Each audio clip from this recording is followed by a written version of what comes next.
YouTubers and fellow gamers, this is Beat Samurai here to bring you a review of Horizon Zero Dawn, just after 30 hours of gameplay. Have you gotten tired of overrated games like Tomb Raider? Do you need solace in beautifully created games with a gameplay that rivals that of Skyrim, Uncharted and other games? Enter Horizon Zero Dawn, an action role-play game in an open world, created by Guerrilla Games and published by Sony Interactive. First and foremost, graphics. After a 6-year slumber, I awake to this, a game that really opens your eyes and mouth to a spectacle of colors. There comes a time when a game enters the market and causes a ruckus. Horizon Zero Dawn is that game. Now, on a PS4 standard system, the game runs on Full HD, while on the PS4 Pro, you have an enhanced version of the game in terms of a more lush and vibrant environment.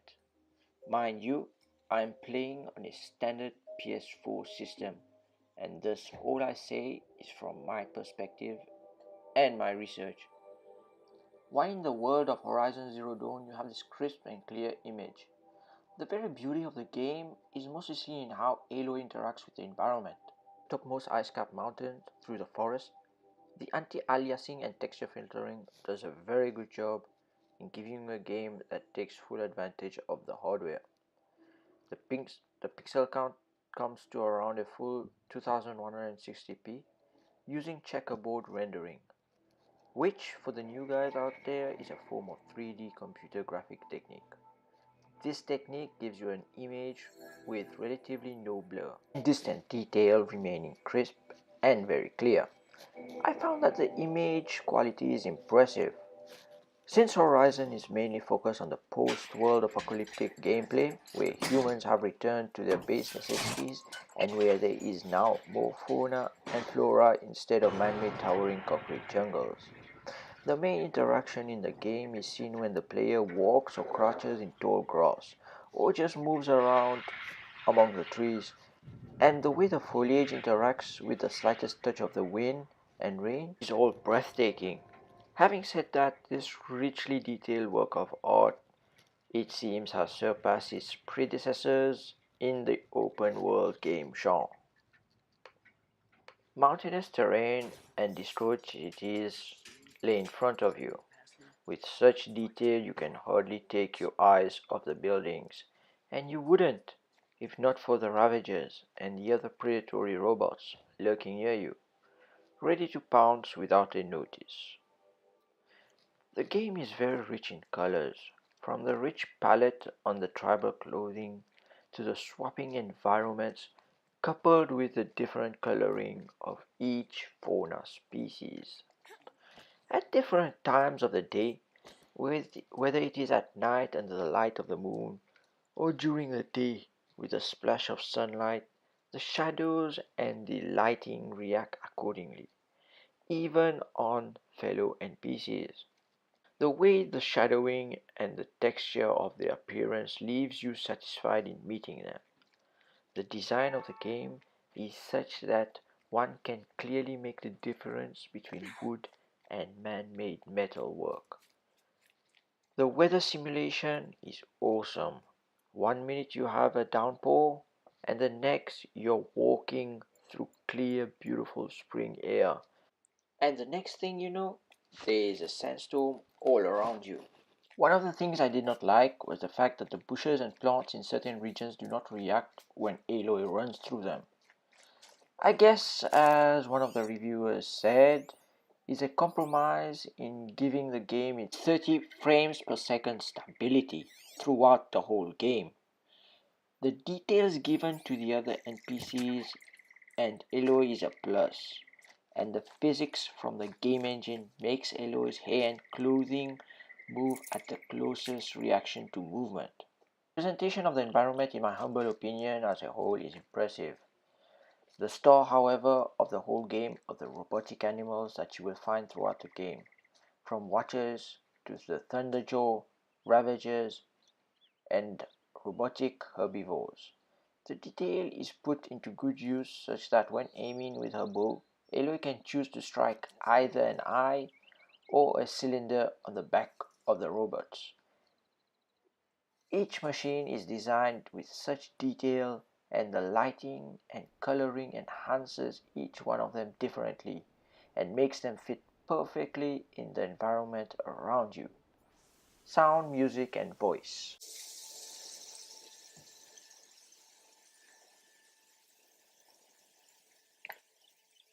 This old place. I haven't been here in years.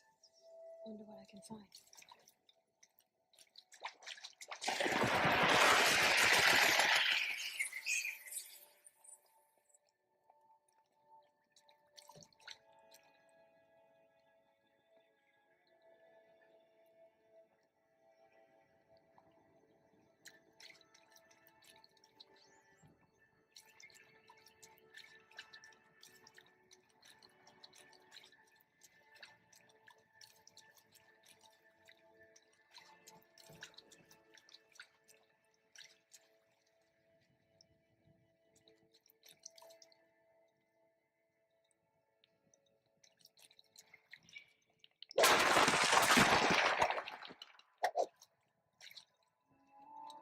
Patterns on this flower are so strange.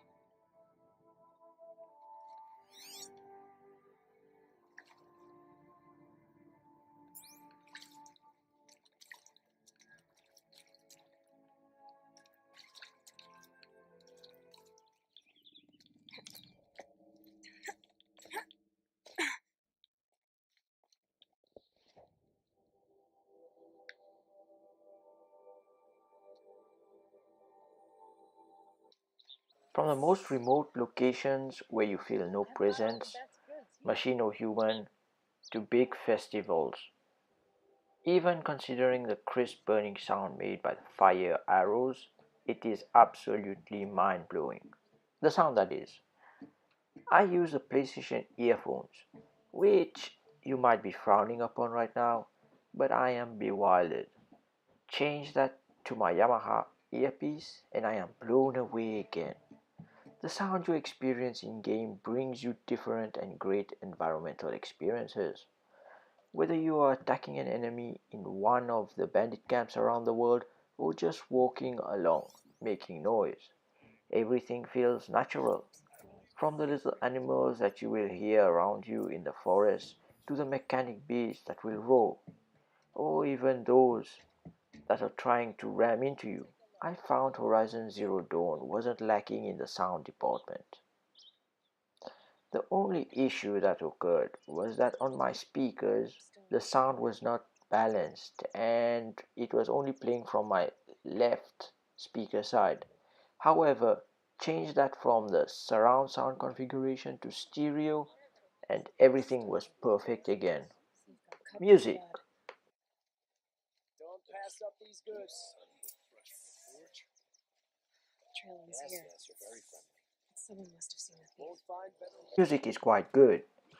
The way the music plays out in Horizon is a steady transition from the world music to the silence, and then when you switch to all three, you end up with a disturbing soundtrack that warns you of the enemies in reach. The music is not like the open world soundtrack you find in Final Fantasy.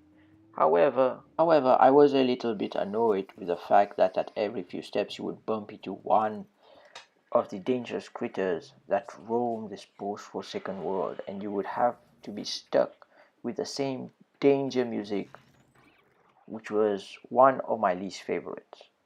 The Horizon Zero Dawn soundtrack is out, by the way, and I have included it in my description. You guys can check it out and download it if you want. My favorite part was the global music you got when you were in the cities, mainly because it felt a little more musical, giving more depth and attention to the surroundings. The music also gives you the initiative to explore the city. Mind you, this is coming from a Final Fantasy fan. Voices. The voice acting is very good. It delivers a performance depending on the situation the actor NPC finds itself in. The actors do their job perfectly, bringing you a clear mission with the best instructions. I thought Aloy's voice was acted out perfectly, giving the choice of different emotions at different times. Gameplay. And so the story that you will be playing to is as follows. For future, humanity has mastered holographic and robotic technologies. However, some unknown calamity causes the human civilization to collapse, leading machines to dominate the planet. Centuries later, the remaining humans have regressed to primitive tribal societies, with their technologically advanced predecessors vaguely remembered as the old ones. Despite living at the mercy of the machines, humans have been able to peacefully coexist with them, only having to occasionally hunt the machines for parts. But a recent phenomenon known as the derangement has caused machines to become more aggressive towards humans, and larger and deadlier machines have begun to appear near the peaceful villages, threatening the survival of the human race. One of the many tribes in this post apocalyptic world of the Nora, a society of hunter gatherers that worship nature but shun Old One's technology as taboo.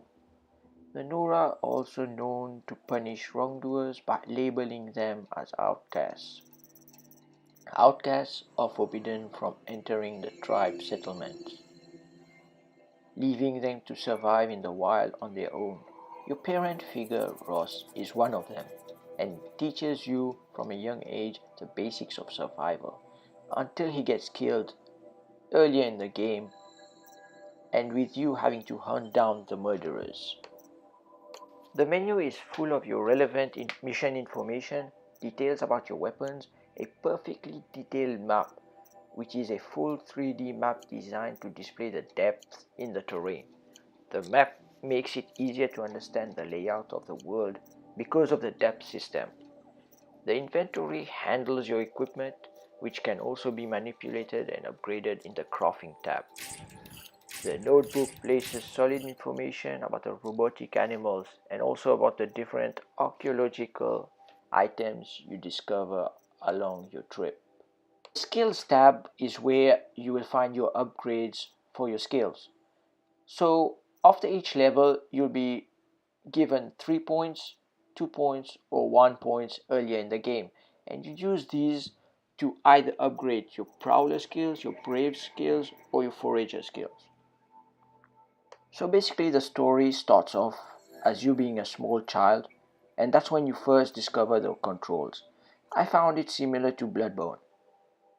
After having played it for somewhat 2 weeks, it was easy for me to appreciate the controls and get into the game. Dodge with O and use the R buttons for your weapons. After a few tries, you start to practice attacks and takedowns on watchers. Smaller robots that look just like velociraptors in Jurassic Park. As you progress through the game, you get to see bigger and animals such as striders, horse-like creatures. How do I know that they are horses? Well, they neigh and they snort, and they also eat a lot of grass. Metallic rams, giant saber-toothed tiger-looking robots, which are called ravagers. You also see huge buffalo-looking machines, annoying flying vultures, and majestic eagle mechanical robots.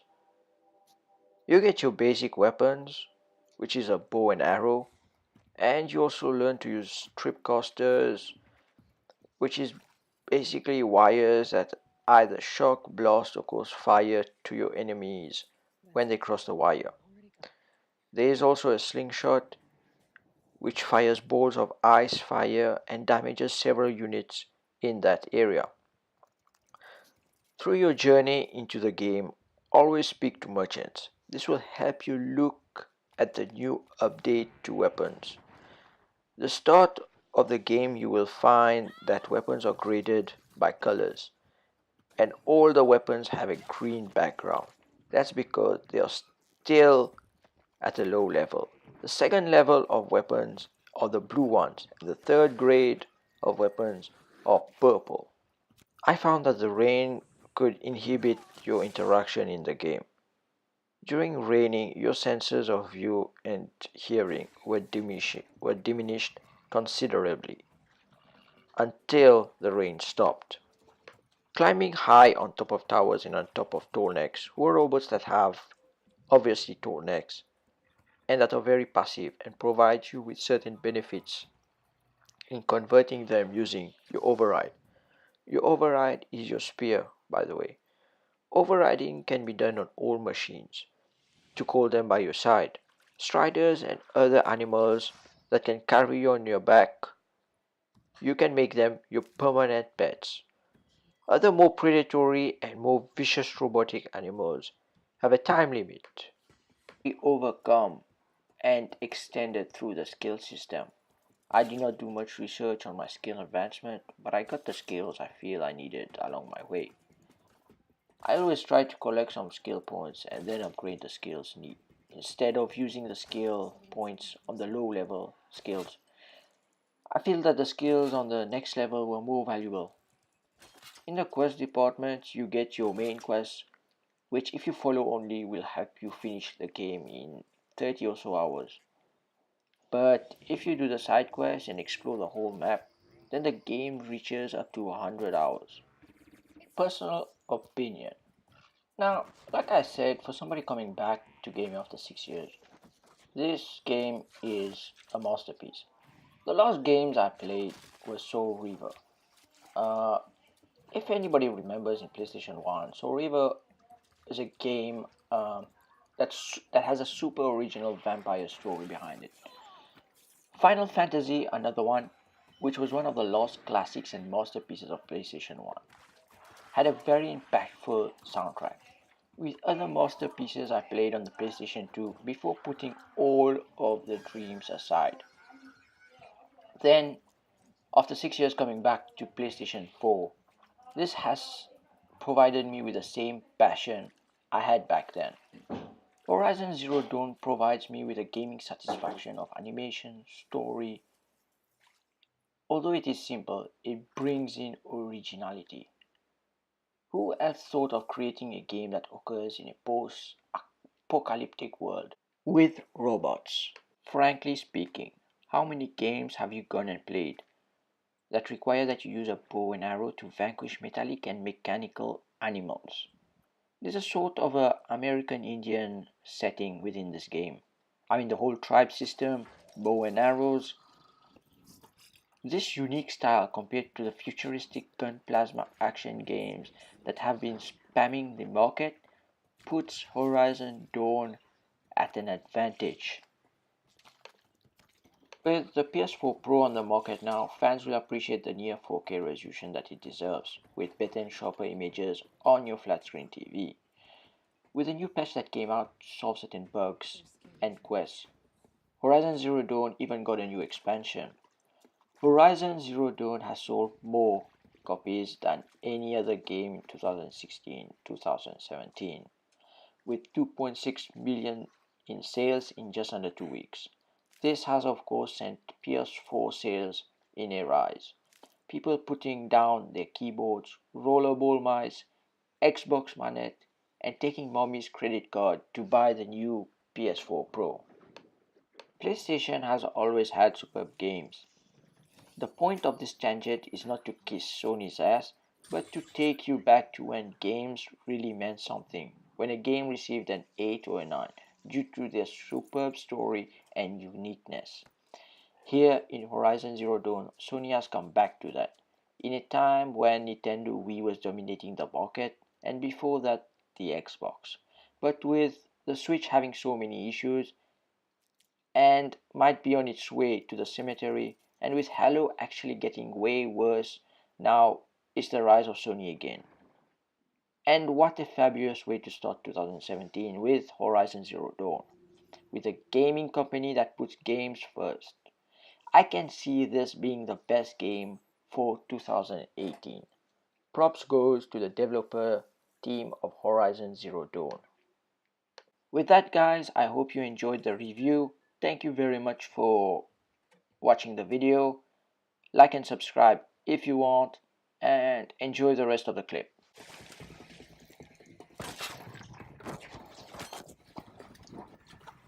Shooting too far.